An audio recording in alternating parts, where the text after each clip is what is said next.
دا د کندهار شمالي ولسوالۍ شاولې کوټ ده.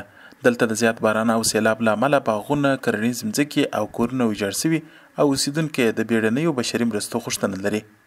د کومې اوبه چې د پرون راهیسته راغلي دي هغه تقریبا 100 جریبه زراعتي مځکه ورانه کړې ده او سرایونه پکې وران شوي دي او 15 باغونه وران کړي دي. تقریبا غرمه رود راغلی، بې نهایت رود و، نو دلته خلکو ته ډیر زیان او تاوان ورسولی.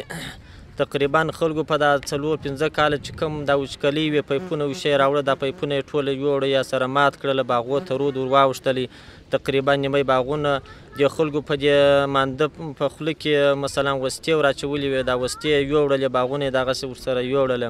د کندهار د شاولې کوټ ترڅنګ د دغه ولایت په سپین بولدک، ارغنده او شوراواک، ریګستان او نورو ولسوالیو کې هم سیلابونو خلکو ته درانه مالي او ځاني زیانونه اړولي دي. د کندهار ولایت چارواکو د دغه ولایت د شاولې کوټ د سیلاب ځپلو سره د مرستې پر مهال وویل چې د سیلابونو د قربانیانو لاسنیوی د دولت له لومړیتوبونو څخه دی، خو دوی وایي نړیوال بشري بنسټونه دې هم په دې اساس وخت کې خپل مسؤلیت ادا کړي. د خلکو کورونه یې وړي دي، د خلکو باغونه یې وړي دي او ډېر تاوانونه یې رسولي. دا هندارې و دغه شیان چې دي هغه یې ډېر وړي دي او پاتې شو په سوزنیانو کې چې دي په المش کې په هغه علاقه کې چې دي هغه ډېر تاوانونه رسېدلي دي. د ټولو مؤسساتو څخه او د ټولو وطنوالو څخه چې دي هغه کومک غواړو چې د خلکو سره کومک وکړي. دې کوشش سره وکړي ورابه څوک مستحق خلک نه پاتېږي، هر چا ته خپل پوره شی ورسېږي. درس ادارې به راشي ټول شی به نوشته کړي، ټول اطمینان وکړي.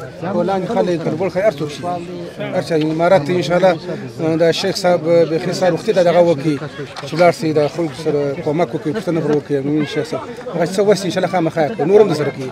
کندهار کې د توپاني بادونو او سیلابونو له امله تېره شپه هم د دغه ولایت په معروف ولسوالۍ کې 15 تنه مړه او ګڼ نور دولتي او ملکي تاسیسات له منځه تللي.